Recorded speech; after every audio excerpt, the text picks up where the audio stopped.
महाभारत की जो grand story है उसमें एक वॉरियर ऐसा था जिसकी लाइफ आग, प्राइड और किस्मत में ही बनी थी। नाम था कर्ण। उसका जन्म किसी महल में नहीं बल्कि एक रास की तरह हुआ था।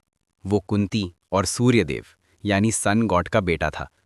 एक ऐसा बच्चा जो सुबह के सूरज जैसा रोशन था, लेकिन उसकी पहली रोई भी ठीक से गूंजी नहीं और उसे छोड़ दिया गया।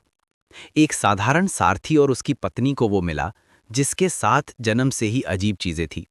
एक दिव्य कवच और कुंडल, उसके सेलेस्टियल बर्थ के निशान।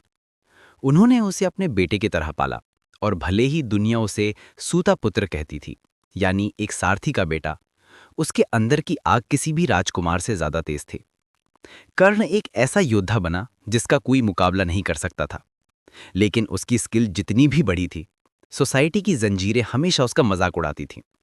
उसे रिस्पेक्ट नहीं मिली, उसे एजुकेशन नहीं मिली, उसे पहचान नहीं मिली, क्योंकि उसके जन्म का सच एक शर्म में छिपा हुआ था। और फिर उसकी लाइफ में एंट्री होती है हस्तिनापुर के प्रिंस दुर्योधन की।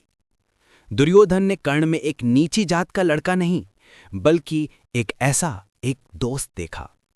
उसने कर्ण को अंगा का राजा बनाया, वो इज्जत दी जिसे बाकी सब ने देने से मना कर दिया था। लॉयल्टी ने उनके रिश्ते को सील कर दिया। उसी दिन से कर्ण ने कसम खाई, मेरी आखिरी सांस तक मैं दुर्योधन के साथ खड़ा रहूंगा, चाहे वो सही हो या गलत। लेकिन किस्मत तो अपना अलग ही खेल लिख चुकी थी। कर्ण को श्राप मिला हुआ था, एक नहीं दो। एक बार एक ब्राह्मण से जिसकी गाय उसने अनजाने में मार दी थी, और एक बार अपने गुरु परशुराम से जब उसने अपनी असली पहचान के बारे में झूठ बोला था। दोनों कर्सेस का मतलब एक ही था, जब कर्ण को अपनी दिव्य शक्तियों की सबसे ज्यादा जरूरत होगी, वही शक्तियां उसका साथ छोड़ देंगी। सालों बाद कुरुक्षेत्र के मैदान पर, जहां जमीन खून से लाल थी, किस्मत ने अपना कर्ज मांगा। कर्ण का सामना हुआ अर्जुन से, उसके अपने सगे भाई से। हालांकि ये बात तब दोनों में से कोई नहीं जानता था। बिजलियां कड़क रही थीं, रथ दौड़ रहे थे और तीर तूफान में जुगनुओं की तरह नाच रहे थे। और जब कर्णा के रथ का पहिया जमीन में धंस गया, उसका श्राप, उसका कर्ज जाग उठा।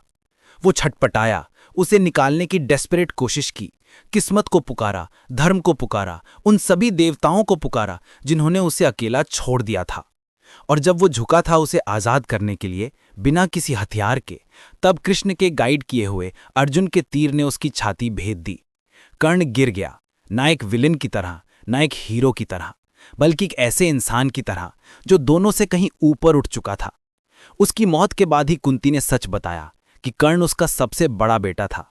पांडवाज रोए, जीत के लिए नहीं, उस भाई के लिए जिसे उन्होंने अनजाने में मार दिया था। कर्ण की लाइफ हमें एक चीज सिखाती है, जब दुनिया आपकी कीमत ना समझे, तब भी आपका कर्मा ही आपकी पहचान बनाता है। वो जंग हार गया, लेकिन हमेशा के लिए अमर हो गया। और इस तरह उस सूरज के बेटे पर सूरज डूब गया जो अपने वक्त के लिए कुछ ज्यादा ही रोशन था। Karna, the son of the sun.